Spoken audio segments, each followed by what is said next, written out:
La Universidad de Guadalajara es la institución educativa más importante de Jalisco. Como escuela pública, la UDG tiene un rol social que es totalmente distinto a las instituciones privadas. No solo supone la formación de aquellos jaliscienses que se integrarán al mercado laboral, sino que también es una plataforma de movilidad social, combate a la desigualdad e incluso un refugio frente a la violencia que se vive todos los días en Jalisco. Por lo tanto, es fundamental que la institución elabore un plan a corto, mediano y largo plazo para responder a la demanda educativa. En media superior, la institución pública ha alcanzado niveles aceptables de cobertura que rozan el 70%. Sin embargo, en educación superior, 6 de cada 10 jóvenes en Jalisco son rechazados por la Universidad de Guadalajara. Son cifras desalentadoras para una sociedad que necesita mente y mano de obra calificadas para competir no solo con otras ciudades de nuestro país, sino también con orbes globales. No es fácil, pero la institución tiene que comprometerse a entregar resultados positivos en materia de cobertura en los siguientes años. Todo ello aparejado con una reforma educativa que equilibre adecuadamente el número de estudiantes que pueden ingresar a cada licenciatura. La UDG debe apostar decididamente por la ciencia y la tecnología, abriendo espacios en licenciaturas y posgrados con esa vocación. Eso no significa excluir a las ciencias sociales bajo ninguna óptica, pero sí hacer una reforma con proyección y que asuma los retos que tiene Jalisco en el porvenir. De la misma forma, considero que la UDG debe seguir siendo promotora de la cultura, las grandes citas literarias y demás elementos que enriquecen el sistema universitario en Jalisco, pero que eso no implique desatender las aulas como la función principal de la institución. Ni la UDG ni nosotros como sociedad nos podemos dar el lujo de que sean rechazados 36,000 jóvenes cada fecha de registro. Es poner en juego el futuro de la juventud y cerrarle la puerta a la movilidad social a miles de personas y a miles de familias. Soy Enrique Tucen y comenzamos Cara a Cara. A partir de este momento, estamos cara a cara con la política y sus protagonistas. Cara a cara con los temas sociales y económicos. Cara a cara con la agenda de Jalisco. En esta mesa caben todas las ideas. Promomedios Radio presenta Cara a Cara con el periodista Enrique Tucen.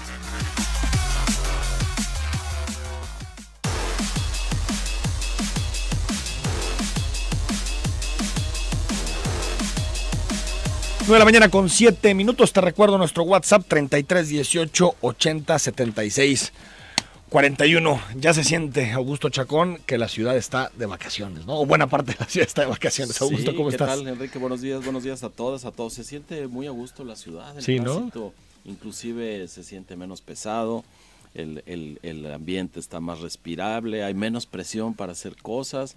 Se siente una Guadalajara antigua, como, sí, ¿no? Como era antes, y es muy agradable. Y más con la humedad de las mañanas en temporada de verano, sí, después de la tormenta de la noche. Tormenta de la noche tremenda y este frescor mañanero de sí, oler a tierra mojada y recordar los viejos tiempos es extraordinario. Oye, Augusto, 36,000 jóvenes fueron rechazados de la Universidad de Guadalajara en este periodo de admisiones y siempre se abre el debate sobre cómo hacerle para que la universidad tenga más espacios para los estudiantes, incluso si es deseable o no, si tiene que haber una reforma interna en la universidad para privilegiar ciertas licenciaturas o tratar de acomodar la demanda, porque ayer veía las carreras que se quedaban con menos aspirantes de los que deberían, por ejemplo, periodismo, que tiene 5, periodismo digital. Periodismo, es decir, me parece que no sé si la Universidad de Guadalajara tendría que plantearse seriamente una reforma interna en donde pues exista más vínculo entre lo que está demandando en este momento el mercado laboral y lo que se está enseñando en las aulas universitarias. Sí, desde la creación de la red universitaria en 1994, es decir, cuando empezó a funcionar, se habló muchísimo de esta vinculación entre los sectores productivos y lo que la universidad ofrece, y los centros regionales en buena medida estaban propuestos para que respondieran a demandas regionales.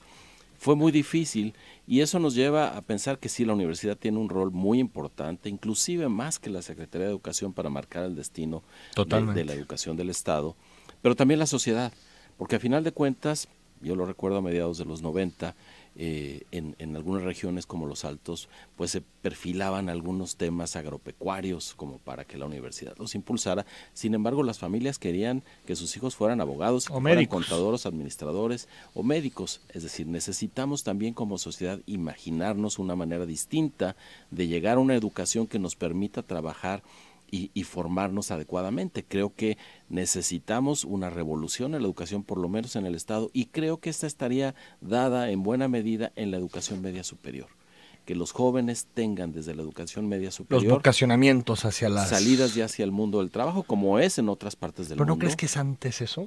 Por ejemplo, enamorar a los jóvenes con las matemáticas. No, por supuesto. Eso es desde, lo que recibe desde la primaria, ¿no? Lo que recibimos en la educación media superior, o lo que entregamos a la educación media superior y luego a la superior, es consecuencia de una cadena que viene defectuosa. Que viene defectuosa desde la educación preescolar, que ahora también es obligatoria. Sí, necesitamos una revolución completa, pero sí acotamos las expectativas de las familias que digan, bueno, sí, mi hijo va a estudiar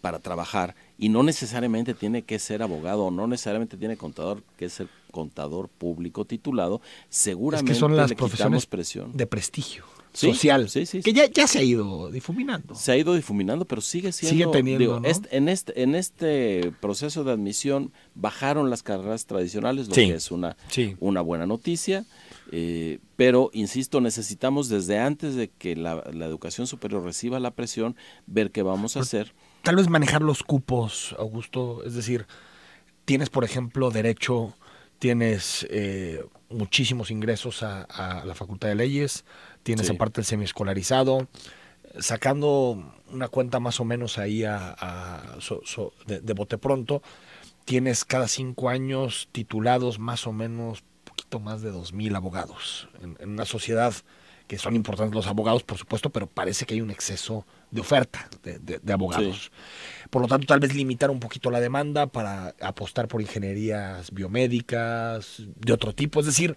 jugar con esa demanda que me parece que la universidad no lo ha tocado en los últimos 10, 15 años. No suficientemente, porque también en buena medida responde a esas expectativas que tiene la sociedad. Si hay aspirantes a derecho y la universidad acota la entrada para decir la sociedad no necesita tantos abogados, y no solo o hay un porcentaje alto de desempleo de la Universidad de Guadalajara, hay egresados de derecho en el ITESO, en la sí, bueno, eso es solamente de la UDG, ¿no? Y incorporadas incluso también tienen entonces, todas derecho. Sí, fíjate la cantidad de abogados.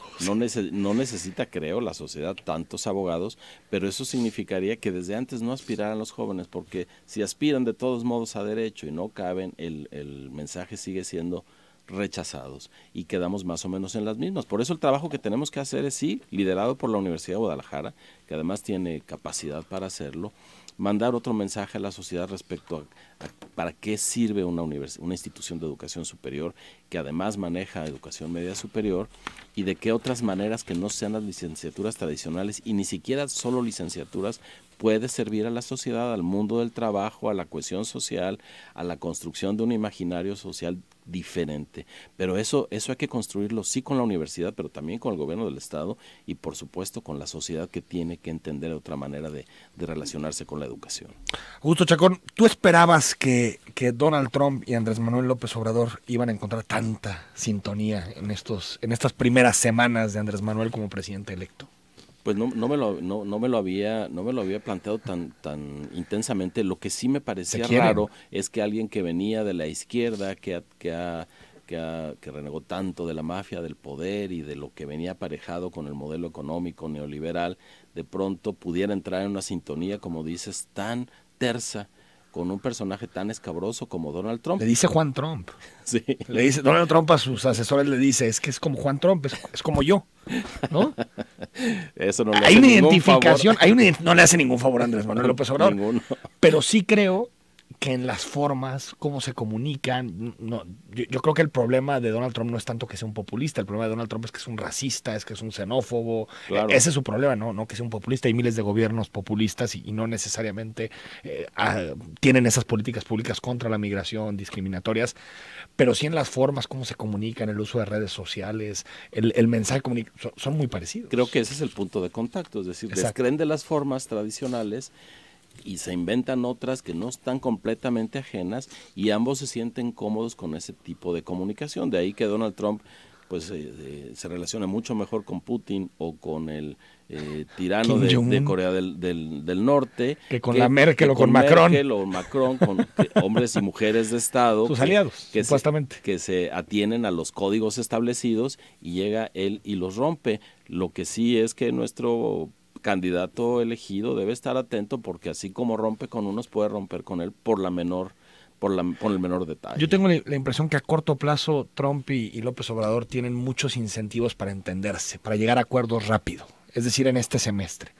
Tratado de libre comercio, con ciertas características que Trump puede vender a su electorado para decir, doblegué a México, doblegué a Canadá y por lo tanto en noviembre necesito un Congreso más fuerte en las elecciones intermedias en Estados Unidos. Andrés Manuel necesita quitar la incertidumbre del Telecán, sí, y empezar a gobernar el 1 de diciembre ya con un tratado encarrilado. Es decir, creo que a corto y mediano plazo, diría, tienen incentivos para entenderse. Creo que a largo plazo van a terminar chocando. De aquí a noviembre, porque si algo le puede proveer Andrés Manuel López Obrador a Donald Trump, es estimular al voto latino.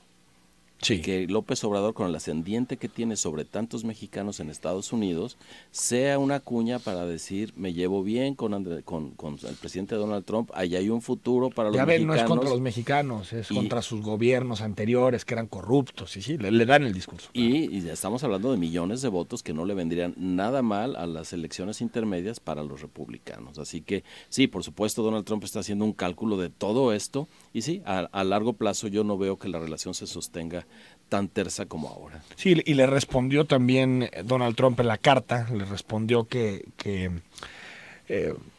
quería avanzar rápido y lo combinaba a terminar las negociaciones del Tratado de Libre Comercio lo antes posible. E incluso ayer escribió Enrique Quintana en El Financiero que veía posibilidades de que en agosto hubiera ya un acuerdo en materia del Tratado de Libre Comercio de América del Norte. Sí, lo que trasluce en la carta es que Donald Trump dice, quitemos los frenos que ustedes están poniendo y si llegamos a un buen acuerdo, y así remata la carta, y a mí eso me llama mucho la atención, y le va bien a México, a mí me haría muy feliz. Así remata. Dijo, no era mi posición inicial, pero me haría muy feliz. Me haría muy feliz. Como si el trabajo de dos jefes de Estado, o un protojefe de Estado y un jefe de Estado, fuera que uno y otro fueran felices, y hay otro punto de contacto. Sí, se puede que sean felices, que tiene de malo, Augusto.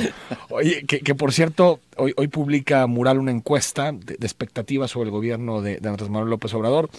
66% de los mexicanos le piden a López Obrador concentrarse en el combate a la corrupción y los salarios, en que aumenten los salarios. Fíjate, solo 19% en reducir la violencia. Sí, me hace bajo. Sí. Pero también nos habla del nivel de crisis económica que una buena porción de la población está experimentando. O que hay gente que cree o que considera que los bajos salarios también pueden impactar en la violencia. Las magras condiciones económicas, ¿no? Sí, podría ser también eso, sí. Solamente 9% cree que AMLO cumplirá todas sus promesas. 9%. Creer que va a cumplir todas las promesas es ingenuo. Claro. De cualquier político. Pero es bajo para este momento. Pero fíjate, de miel. 40% cree que va a cumplir la mayoría. Y 35% dice que muy pocas. Qué bueno, ¿no? Que hay expectativas moderadas. Sí, hay un realismo aceptable y que habla bien de los mexicanos y las mexicanas. Las medidas de austeridad son las que generan más consenso. Sí. Tope de gastos al sueldo del presidente, reducir salarios a funcionarios y eliminar pensiones a expresidentes detonan la aprobación a más del 80%.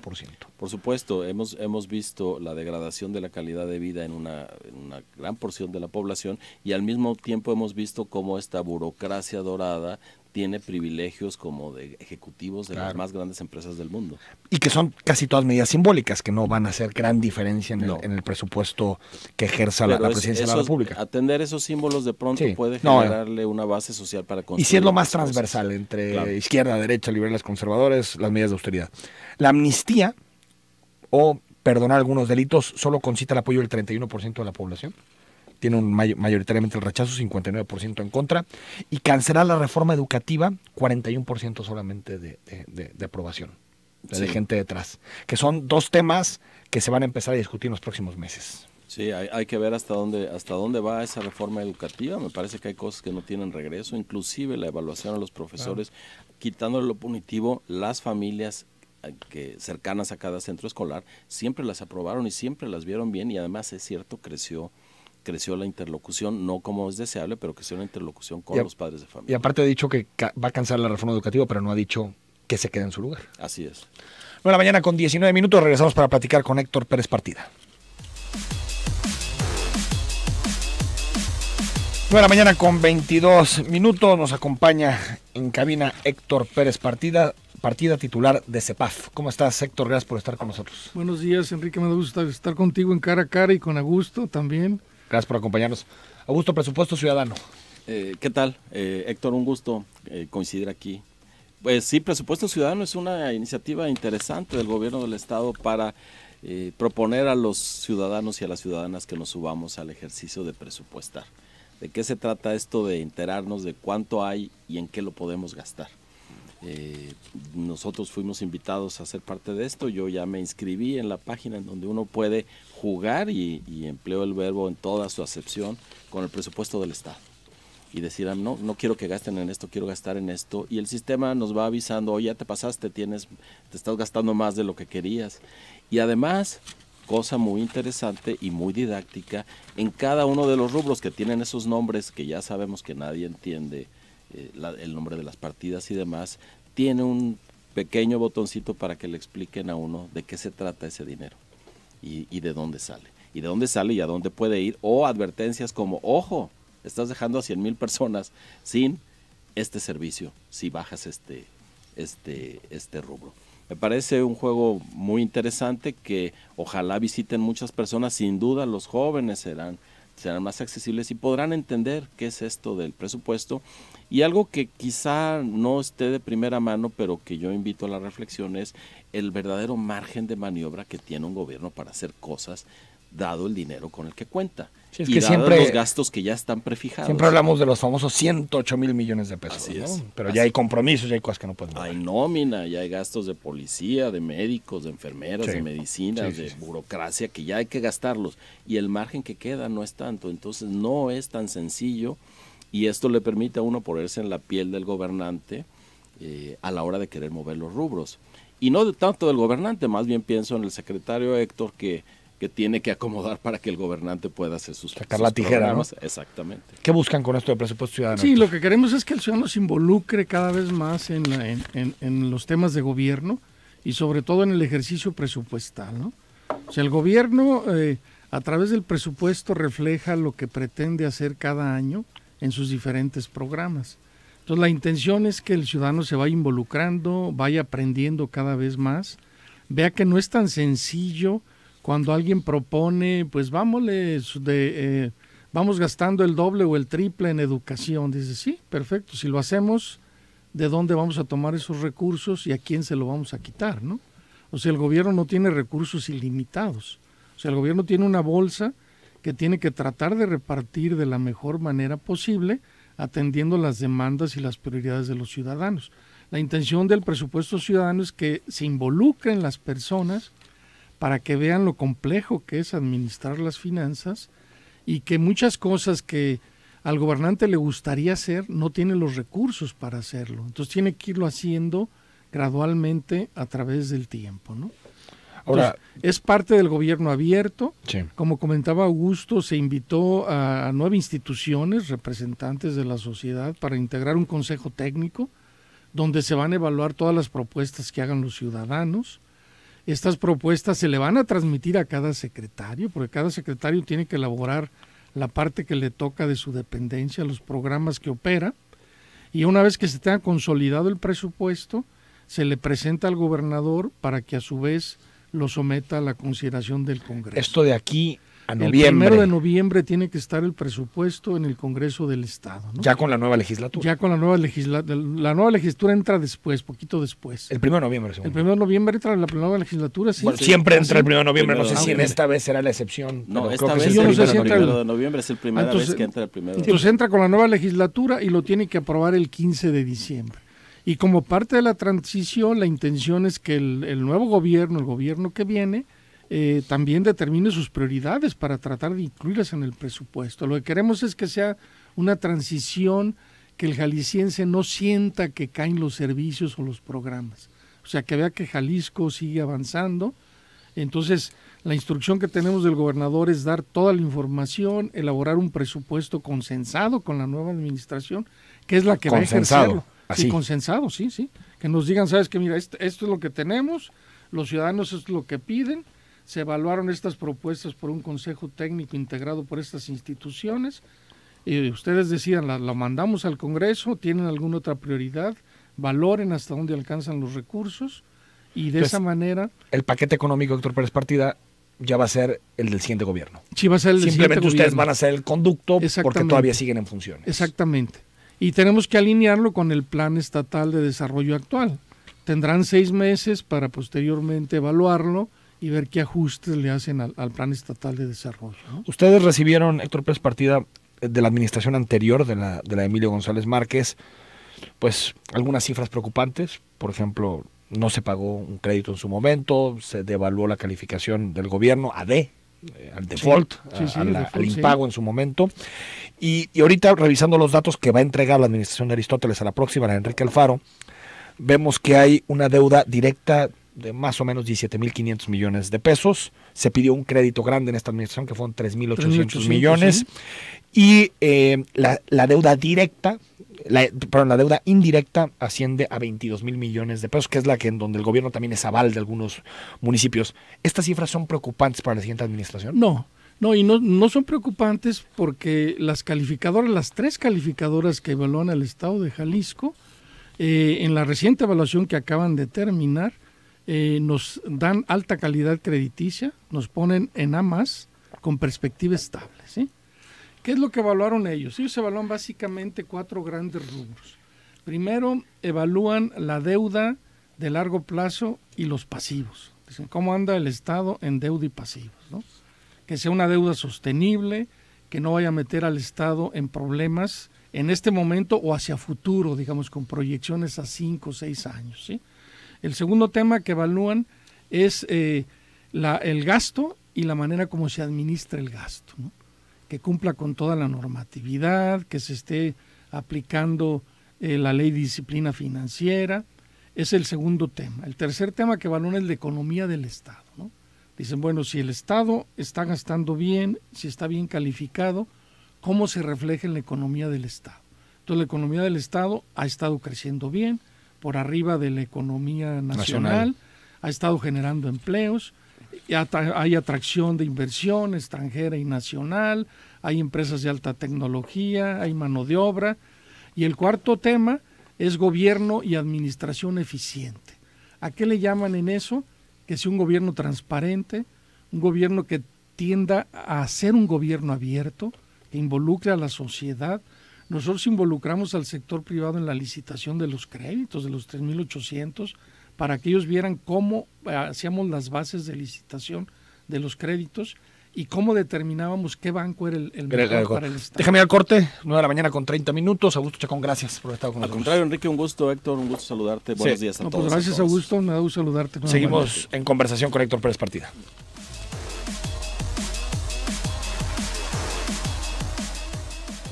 Son 7 las maravillas del mundo. Son 7 los colores del arco iris. Son 7 las bellas artes. Y son 7 los años que tenemos al aire. Festejamos el 7 de la suerte. Zona 3, un paso adelante. El INE te está esperando. Ya puedes ir al módulo de atención ciudadana que prefieras a realizar cualquier trámite de tu credencial para votar, sacarla por primera vez, actualizar tu domicilio o datos, renovar. 9 de la mañana con 34 minutos. Estamos con Héctor Pérez Partida. Él es titular de la CEPAF, de la Secretaría de Planeación, Administración y Finanzas. Secretario, hablábamos de la deuda, 17.500 millones para regresar a las cifras de deuda directa, 22.000 millones de deuda indirecta. ¿Cuánto está pagando el gobierno del Estado en este momento anualmente por la deuda, por los servicios de deuda? Por los servicios pagamos aproximadamente 1.850 millones de pesos al año, ¿sí? 1.850. Ahora, aquí hay que considerar que el gobierno del Estado, que es otra de las cosas que vieron muy bien las calificadoras, decidimos cubrir parte de la deuda. ¿Qué quiere decir esto? Haz de cuenta que nosotros preveíamos que los intereses iban a subir. Tenían mucho tiempo que las tasas de interés estaban bajos, estables. El dinero Entonces siempre barato. hay ciclos en todos los indicadores económicos, y lo que hicimos fue contratar coberturas para pagar una tasa de interés fija. Al margen de que siguiera subiendo la tasa de interés, nosotros pagamos ya una tasa fija. Una cobertura. Una cobertura en aproximadamente el 65% de los créditos que tenemos con la banca comercial, ¿sí? Es decir, estamos hablando de aproximadamente 8.500 millones de pesos que tenemos cubiertos ya, ¿no? Al margen de que las tasas de interés suban, estamos pagando ya una tasa fija que se vencen, unas de ellas a finales del 19 y otras al 20, porque las contratamos en periodos de 3 y 4 años, ¿sí? Eso fue a mediados de la administración. Le planteé esa posibilidad al gobernador. Le dije, es una decisión complicada. Le dije, yo como economista recomiendo que lo cubramos. Le dije, pero si mi expectativa falla... Sí ha habido ahorro, porque desde ahí la Fed empezó, y la Reserva Federal empezó a subir y por lo tanto en México. Claro, ahorita, por ejemplo, en nuestra cobertura estamos pagando tasas de interés del 5.5 al 5.9%, cuando la tasa de mercado anda cerca del 9%, ¿sí? Entonces estamos ahorrando recursos, pero era un riesgo porque es como cuando tú compras un seguro, ¿ves? El seguro te da tranquilidad. Pero si te pasa algo, es que bueno que lo compré, pero si no te pasa nada, puedes decir, ay, gasté mal mi dinero, y acá en el ámbito público pues es delicado. Pero fue una decisión que se planteó, inclusive yo fui a hablar con el gobernador del Banco de México en esa época. Con Carstens. Con Carstens, le dije, gobernador, consígueme una cita, me gustaría platicar con él para plantearle este tema, a ver qué me recomienda. Le digo, yo soy de la idea de que cubramos una parte de la deuda. Entonces tuve una plática con él y me dijo, ¿sabes qué? Yo coincido con lo que tú estás pensando, cubre la mitad. Me dice, no cubras el 100%, cubre la mitad de la deuda. Que son los 8,000 y tantos millones. Y lo demás déjalo así al mercado, ¿no? En materia presupuestal, Héctor Pérez Partida, en 2013 el gasto corriente cuando ustedes llegaron era de 66,000 millones de pesos, lo que tenían que pagar sin importar cualquier discusión. Y hoy es de 78,000 millones de pesos. ¿Por qué no se pudo ajustar esa partida? Es decir, reducir el gasto corriente y aumentar el gasto en inversión. Mira, se contuvo el crecimiento, ¿no? Es muy difícil reducirlo, ¿sí? ¿Por qué es muy difícil reducirlo? Porque año con año nosotros enfrentamos primero el problema de pensiones. La ley de pensiones nos obligaba a ir aportando cada vez un porcentaje mayor del salario a pensiones, que afortunadamente ya llegamos al tope. Ya quedó fijo y ya en los siguientes años no va a presionar el gasto, la aportación a pensiones. El segundo factor que presiona el gasto corriente son las negociaciones salariales con el personal de base. Nosotros congelamos los sueldos del personal de confianza. El personal de confianza no tuvo incrementos en esta administración, desde el nivel 15 en adelante, todos ¿Que es a partir de qué salario más o menos? A partir aproximadamente de 16,000 pesos. Ya no hubo aumentos. Ya no hubo aumentos. A los de abajo sí se les aumentó con su negociación salarial. El tercer factor fueron las nuevas instituciones que se fueron creando, ¿ves? O sea, hubo el nuevo sistema de justicia penal, hubo la fuerza única, lo que implica presión sobre el gasto corriente. Es decir, todas las instituciones nuevas que se crean presionan hacia el alza el gasto corriente. Es muy difícil que un gobierno lo reduzca. Lo que sí puede hacer es contenerlo para que no crezca.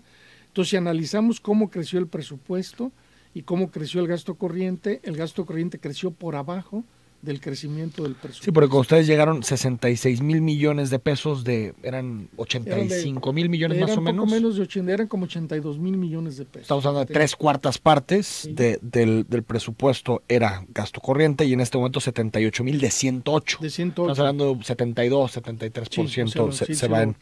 Ahora, en el gasto de inversión, Héctor Pérez Partida, tengo entendido que en Jalisco se invirtió en el último año 6,600 millones de pesos, es decir, el 5% del total del presupuesto en obra pública. ¿Por qué se invierte menos incluso que al inicio de la administración en términos porcentuales? ¿Por qué no es posible tener mayores partidas para inversión pública? Mira, algunas de esas partidas vienen ya etiquetadas desde el gobierno federal. Nosotros en esta administración, si consideramos la inversión pública, tanto con recursos del Estado como con recursos del gobierno federal, en esta administración vamos a traer un promedio de inversión de aproximadamente 8,500 millones de pesos por año. Anuales. Es decir, vamos a llegar alrededor de 50,000 millones en toda la administración en inversión pública. De esos, lo que es la inversión con recurso propio estatal, nosotros al principio tenemos una capacidad de inversión prácticamente nula, y vamos a dejar en 2013. El 2013, o sea, prácticamente no teníamos capacidad de inversión porque habría que pagar muchos pasivos de corto plazo que estaban pendientes, y estimamos que la capacidad de inversión del Estado ronda alrededor de los 2,000 millones de pesos, ¿sí? Eso es lo que puede destinar a inversión con recursos propios, lo que le queda de ingresos de libre disposición, si le sumamos la parte federal, o lo que recibe del gobierno federal, su capacidad de inversión ronda los entre 8.500, 9.000 millones de pesos. ¿Sí? Eso es lo que anualmente un estado puede gastar, puede de gastar recursos propios o federales. O federales, exactamente. Es decir, si se quiere trascender de esa cifra, es o buenas relaciones con el presidente de la República, o recurrir a la deuda. O recurrir a la deuda. O contratar una deuda. Correr gente. O correr nómina. Pero habría que ver hacia dónde, porque mira, el tema de la nómina, la mayor parte del gasto de nómina se ve en 3 sectores. ¿Sí? Es el sector educativo, que es lógico, ¿no? Es la parte más fuerte, es donde más gasta el gobierno del Estado en educación. Que es el 45-50%. El 45-50% del presupuesto. Se va a la educación. A la educación. Y luego viene salud. Salud es un gasto fuerte también en nómina, y viene seguridad. Son los 3 rubros más fuertes en donde impacta más la nómina. La nómina del resto de las dependencias es relativamente mucho más baja, ¿sí? Entonces, reducir la nómina, bueno, no es tan sencillo. Se puede hacer, sí, si se hace una reingeniería adecuada de todo el gobierno del Estado, ¿sí? Para desaparecer algunas áreas, ¿no? Pero que al principio, pues para pagar juicios, todo... Se tiene que prever eso, Tal vez a 5, 6, 10 años. No, se tiene que hacer un plan muy bien diseñado para no generar demandas de reingeniería y de llegar a negociaciones con el personal que no se le va a renovar su contrato para liquidarlo de una vez. A lo mejor eso te va a permitir, te vas a gastar más el primer año, pero a partir del segundo año ya vas a tener un ahorro muy fuerte en el gasto corriente. Secretario, esto nos dijo el fiscal anticorrupción que estuvo la semana pasada aquí con nosotros sobre los recursos económicos que aprobó el Congreso en su momento para la Fiscalía Anticorrupción. Maltrato presupuestal, nada de dinero hasta el momento. No han caído recursos para la Fiscalía Anticorrupción. Los recursos que se han autorizado son únicamente las partidas que tienen que ver con los gastos del funcionamiento, obligado. No hemos empezado a trabajar, lo sigue pasando, y todavía inclusive ni siquiera la Fiscalía, sino es la propia CEPAF. Secretaría, la CEPAF es quien está haciendo los pagos, de hecho, pero los únicos rubros que se tienen cubiertos, pues son los rubros que tienen que ver con la renta del edificio donde estamos. ¿Qué pasa, secretario, con los recursos de la Fiscalía Anticorrupción? Mira, nosotros planteamos en la iniciativa de presupuesto que nos autorizaran una plantilla básica asignada en la Fiscalía, una parte está asignada a Fiscalía, otra parte está asignada en la propia Contraloría y aparte un fondo asignado a la Secretaría General de Gobierno para ir implementando el sistema estatal anticorrupción. Pensamos que es un proyecto muy importante. Hemos estado en comunicación con las diferentes personas que fueron designadas por el Congreso para implementar el sistema. Es un proceso gradual. Nosotros lo que planteamos es que cuando creas una nueva institución, tiene que ser un proceso gradual, paulatino, que se va a ir consolidando a lo largo del tiempo, y estimamos en ese momento que con 40 millones podrían librar para año, todo el sistema, ¿no? En este año, en lo que es el año 2018. En el presupuesto del 2019 vamos a contemplar ya las propuestas que hagan los titulares, porque cuando nosotros fuimos al Congreso no había ni siquiera titulares, ¿no? Y no sabíamos cómo iba a operar, después. Fueron después, ¿no? Entonces poco a poco se ha venido implementando este sistema y se va a ir consolidando a lo largo del tiempo. Y sí va a ir demandando recursos gradualmente, porque también tienen que hacer un proyecto de plantilla de personal, de sus gastos de operación, todos sus requerimientos, y gradualmente lo tienen que ir cubriendo, ¿no? Tú no puedes llegar a una dependencia y decir, pues, ¿sabes qué? Requiero 100 plazas y las cubro de un día para otro, porque no tienes el personal capacitado. No hay exámenes de oposición y todo lo necesario, todo un proceso, ¿no? Ahora, Héctor, dice el fiscal anticorrupción que él tiene entendido que a la Fiscalía directamente anticorrupción le iban a caer 20 millones de pesos. Bueno, pues sí, básicamente es lo que se tiene contemplado, ¿no? Es asignarle 20 millones de pesos que se le han asignado gradualmente, porque también aquí es otro tema. O sea, normalmente muchas dependencias piensan que el recurso lo pueden disponer desde el inicio del año, ¿no? Se va segmentando mensualmente. Sí, claro, tiene que programarse mensualmente porque los ingresos no le llegan al Estado del inicio del año. Cuando hablamos de que tenemos 108 mil millones de pesos, no quiere decir que en enero ya en caja teníamos los 108 mil millones de pesos. es lo que estimamos que iba a llegar a lo largo del año. Entonces, conforme va llegando el recurso, se va asignando. Pero en este caso, entonces, el recurso se ha desembolsado de acuerdo a los tiempos necesarios y se van a cumplir los 20 millones de pesos acordados. Si se requieren, sí. O sea, se van a ir gradualmente liberando, ¿no?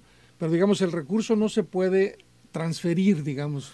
Y no, porque por lo que me dices, se asigna el recurso a la Contraloría, a la Fiscalía y a la Secretaría General de Gobierno. No se le puede asignar directamente al sistema o al comité coordinador. Por eso hay una Secretaría Ejecutiva, me imagino. Sí, ahora, es que originalmente no existía.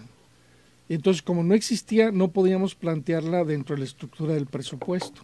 Pero ahora que ya existe, en el siguiente iniciativa de presupuesto, va a venir ya contemplada la estructura tal como tiene cada una de las instituciones. Es decir, va a estar etiquetado el recurso directamente al sistema, al comité coordinador. Exactamente, ¿no? 9:47 a.m, vamos al corte, le hacemos más preguntas a Héctor Pérez Partida y leemos tus mensajes y comentarios.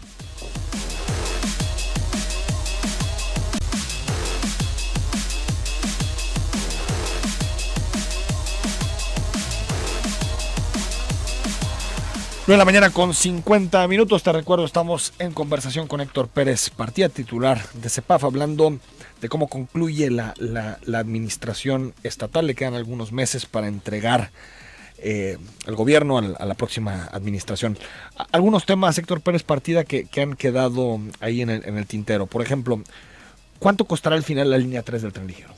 ¿Cuál es el precio total? Mira, la línea 3 del tren ligero, bueno, la está pagando totalmente el gobierno federal. Nosotros estamos aportando aproximadamente 900 millones de pesos. Nada. Es un monto fijo. Muy bajito. Que prácticamente ya estamos por cubrir nuestra aportación al 100%. Nosotros estimamos que va a costar alrededor de unos 23 mil millones de pesos, pero lo está pagando totalmente el gobierno federal. No lo está pagando el gobierno del estado. ¿Qué pasó con los apoyos a la madre de Tadeo después de aquel trágico evento? Mira, el Congreso del Estado mandamos una iniciativa para autorizarnos a gastar recursos para mandarla al hospital de Galveston. El hospital de Galveston... $2 millones. $2 millones fue la cotización que envió a través de la Secretaría de Salud. El gobernador determinó que se le atendiera en el hospital de Galveston. En Galveston atienden gratuitamente únicamente a menores de 18 años. Okay. Es el convenio que tiene la Secretaría de Salud con ese hospital. Con Galveston. Como la persona, la mamá de Tadeo, creo que tiene 23 o 24 años, hubo la necesidad de pagar. Cuando llegó la cotización de $2 millones, yo le sugerí al gobernador que enviáramos una iniciativa al Congreso del Estado, sobre todo porque no sabíamos cuánto tiempo va a permanecer ella allá y venía el cambio de administración. Entonces el Congreso del Estado nos autorizó a hacer esa erogación. Una vez autorizado, hicimos el depósito directo a la cuenta del hospital de $2 millones. La Secretaría de Salud la que le lleva el seguimiento. En el último informe que envió, si mal no recuerdo, hablaba que llevaban gastados como 1.5, 1.6 millones de dólares. Ya en este momento. Ya gastados en ese momento en las cuentas que le había mandado el hospital al secretario de Salud. Yo le comenté que se me hacía demasiado rápido. En tan poco tiempo. En tan poco tiempo. Él lo que me señalaba es que normalmente en ese tipo de accidentes, al inicio es muy fuerte el gasto, pero después va bajando, es lo que me comentaba. Se va matizando con el tiempo. Entonces está cubierto la obligación del gobierno del Estado, los $2 millones. Los $2 millones están depositados en el hospital. Pero hay posibilidad de que tenga que ampliarse esa partida. Puede ser, dependiendo de cómo evolucione el tratamiento de la mamá de Tadeo, ¿no? Antes de leer los mensajes, Héctor Pérez Partida, de las medidas que anunció Andrés Manuel López Obrador hace algunos días, 70% menos de personal de confianza, topes salariales a 108 mil pesos, ¿crees que podrían ser aplicables en Jalisco o no? Mira, yo pienso que en el caso de Jalisco y también en el caso del gobierno federal, debería haber una ley que retabulara y renivelara y regulara los sueldos, los salarios y las prestaciones de todos los servidores del sector público. ¿Sí? Valorar si incluyen a los 3 poderes o si nada más al Poder Ejecutivo y a los organismos públicos descentralizados. Se requiere hacer un estudio detallado ¿Se puede hacer? Sí, pero tiene que hacerse de manera gradual y mediante un estudio muy detallado. No puedes tomar medidas, por ejemplo, porque una medida muy sencilla es decir, bueno, los nuevos funcionarios que entren van a ganar la mitad, perfecto. Y los que se queden van a seguir ganando lo mismo, luego viene el argumento de que hay una desigualdad, una inequidad por mismo trabajo, mismo sueldo, ¿no? Digamos, el servidor subalterno gana más que el jefe, ¿no? Y el argumento viene es que no se le puede bajar el salario porque pues es un derecho, todo lo demás. Mediante una ley se puede regular todo eso. Yo pienso que sí se puede bajar el salario desde mi punto de vista, siempre y cuando se le compense por la antigüedad en que haya tenido un salario más alto, que es una medida que te cuesta, sí. Y lo del 70% del personal de confianza, que ha causado mucho ruido. Yo pienso que sí se puede reducir el personal de confianza. Pero es una cifra alta. Pero sí es una cifra alta, sí. Se tiene que hacer un estudio muy detallado. A nivel del gobierno del Estado sí se puede reducir el personal de confianza, pero se tiene que hacer un estudio detallado, ¿sí? Es muy difícil hablar de un porcentaje. Tendría que hacerse un análisis, ver qué dependencias se pueden fusionar, qué direcciones generales pueden desaparecer. Hay dependencias que dependen más del personal de confianza que otras. Exactamente, ¿no? Sí, ¿no? Secretario, dice Héctor González a través de redes sociales, me parece que el presupuesto ciudadano es demagogia. Saben que el diseño presupuestario está a cargo del Ejecutivo y el presupuesto participativo es una pequeña fracción, un punto porcentual del total. Bueno, en el presupuesto participativo, que es otra cosa, el presupuesto ciudadano es la herramienta que acabamos de publicar y que aparece en la página web para que el ciudadano pueda manipular el presupuesto y hacer sugerencias de en qué puede gastar. Ahí se le puede mover hasta un 5% del presupuesto en diferentes áreas sin afectar el resto de las partidas, ¿sí? Si mueve más, como comentaba Augusto, te advierte, te sabes que, ok, si tú le quitas más, tienes que despedir tantos médicos. La cobija no ajusta para todos. Y lo que es el presupuesto participativo, que fue lo que destinamos 400 millones de pesos al año para obra pública consensada, pues sí es un porcentaje bajo, pero fue un primer esfuerzo, ¿no? Creo que esto marca una línea para que en el futuro el ciudadano se involucre también en las obras que debe hacer. Bueno, pero son 400 millones de pesos de lo que se puede mover. De lo que se puede mover. No de los 108 mil millones, que hay muchas cosas que no se pueden mover, ¿no? Te dice Paul Alcántar, ¿por qué no ha bajado el recurso total ya etiquetado para funcionamiento del CEA Jalisco? Y dices, es porque va bajando como administraciones a su ritmo. Federal, claro, el gobierno federal también no tiene todos los recursos al inicio. En cuanto van llegando, se transfieren. Van llegando, lo van transfiriendo, exactamente. Hay plazos y calendarios. Y te pregunta también, Paul, ¿por qué se les dejó de pagar a los integrantes del Comité de Participación Social y a la Secretaría Técnica? No, nunca se les dejó de pagar, ¿no? Lo que sucede es que allá había un problema porque los integrantes del Comité de Participación Social no son servidores públicos, ¿no? Son ciudadanos. Entonces les tuvo que contratar por honorarios. Pero ¿quién los contrataba? ¿Sí? Los tendría que contratar el mismo sistema estatal, es decir, la Secretaría Técnica. Que no había en ese momento. Sí.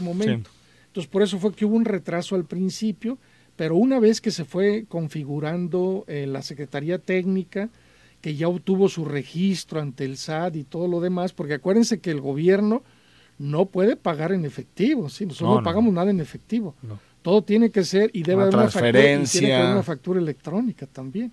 Y para eso tienen que estar dados de altas en el SAT. Entonces al principio sí hubo un retraso, pero y una vez que se regularizó toda esa situación, se liquidaron todos los adeudos y ahorita ya está operando de manera normal, ¿no? Daniel Casitl te dice que cómo apoyaron al padre de Tadeo, también afectado en ese mismo evento, pues no sé si reclamó algo el padre de Tadeo. Bueno, creo que lo está haciendo a través de la Comisión de Víctimas. De Víctimas, ¿no? Sí. Porque bueno, se la apoyó también con su esposa.